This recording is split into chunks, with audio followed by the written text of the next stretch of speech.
अहिल्यानगर जिल्ह्यातील राहाता तालुक्यात नगर मनमाड मार्गावर अमृतवाहिनी प्रवरा नदीच्या तीरावर वसलेले कोल्हार हे गाव येथील प्राचीन कोल्हाळेश्वर मंदिर व भगवती माता मंदिर यामुळे प्रसिद्ध आहे. कोल्हाळेश्वर मंदिरावरून या गावाचे कोल्हार असे नामकरण झाले आहे. असे सांगितले जाते की वनवासात असताना श्रीरामांनी स्वतःच्या हाताने येथे वालुकामयी शिवलिंगाची स्थापना केली होती. कोल्हाळेश्वर मंदिर प्राचीन असून त्याच्या कळसाची उंची सुमारे 90 फूट उंच आहे.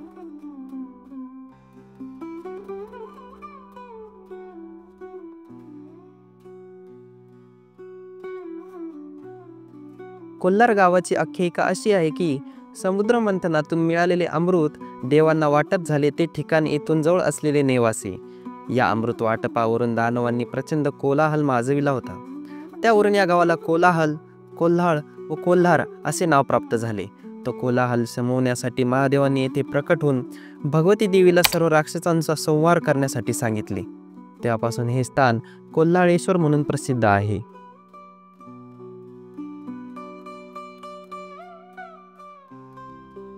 तसेच दुसऱ्या आख्यायिकेनुसार वनवास काळात श्रीराम, लक्ष्मण व माता सीता यांनी प्रवरा नदीच्या काठावर मुक्काम केला. त्यावेळी नित्यपूजेसाठी श्रीरामांनी नदीतील वाळूपासून येथे एक शिवपिंड स्थापन करून पूजा अर्चा केली होती. यावेळी महादेव प्रकट होऊन त्यांनी मी येथे वास्तव्य करेन असे श्रीरामांना सांगितले. तेव्हापासून या मंदिराला कोल्हाळेश्वर नाव पडले व या मंदिरावरून गावास कोल्हार नाव पडले असावे.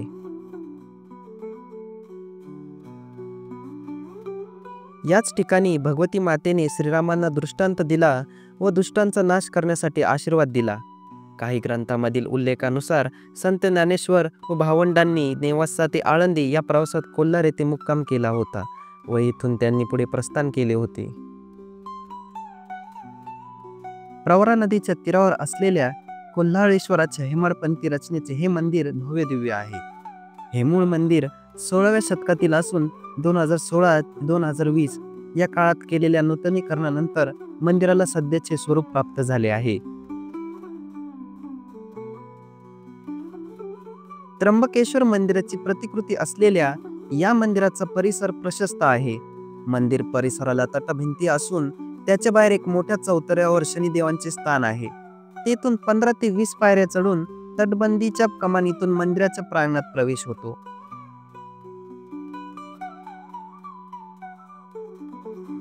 हा परिसर प्रशस्त असून मुख्य मंदिरासह येथे 6 दिशांना आणखी 6 मंदिरे आहेत. त्यामध्ये गणपती, श्रीदत्त, केशव गोविंद, राधाकृष्ण, पार्वती देवी व रामेश्वर या मंदिरांचा समावेश आहे. नंदी मंडप, सभा मंडप व गर्भगृह असे या मंदिराचे स्वरूप आहे.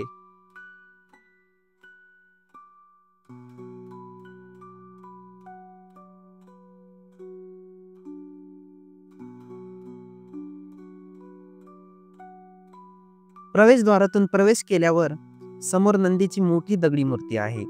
त्यावरील कलाकुसर वैशिष्ट्यपूर्ण आहे.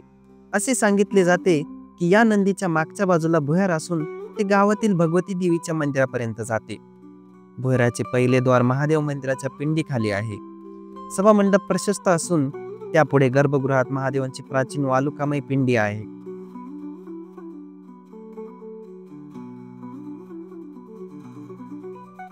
गर्भगृहातून बाहेर जाण्यासाठी एक लहानसा दरवाजा आहे. तेथून थेट मंदिराबाहेर पडता येते. मंदिराच्या बाह्य भिंतीवर वैशिष्ट्यपूर्ण कोरीवकाम असून अनेक शिल्पे कोरलेली आहेत. श्रावणी सोमवार व महाशिवरात्रीच्या दिवशी कोल्हाळेश्वर परिसराला जत्रेचे स्वरूप आलेले असते. यावेळी हजारो भाविक येथे दर्शनाला येतात. हे जागृत देवस्थान असून येथे 16 सोमवाराचे व्रत केल्यास मनोकामना पूर्ण होतात अशी भाविकांची श्रद्धा आहे.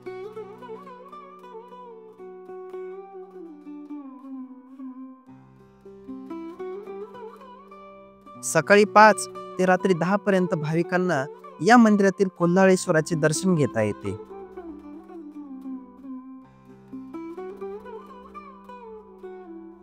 मुंबई येथील विक्रोळीच्या कन्नमवार नगर मधील साईनाथ मित्र मंडळ सार्वजनिक गणेशोत्सव मंडळातर्फे 2022 मध्ये अहिल्यानगर जिल्ह्यातील कोल्हार येथील या कोल्हाळेश्वर मंदिराची प्रतिकृती साकारण्यात आली होती व त्यावेळी या मंडळाला मुंबई पोलीस खात्याकडून पुरस्कारही प्राप्त झाला होता. आपण कधी शिर्डीला व शनी शिंगणापूरला जात असाल तर रस्त्यातच हे मंदिर दिसते, त्यामुळे या मंदिराला नक्की भेट द्यावी. व्हिडिओ आवडले असल्यास आपल्या चॅनलला लाईक करा, शेअर करा व सबस्क्राईब करा, जेणेकरून अजून असे व्हिडिओ बनवण्यास मला अधिक ऊर्जा मिळेल. धन्यवाद.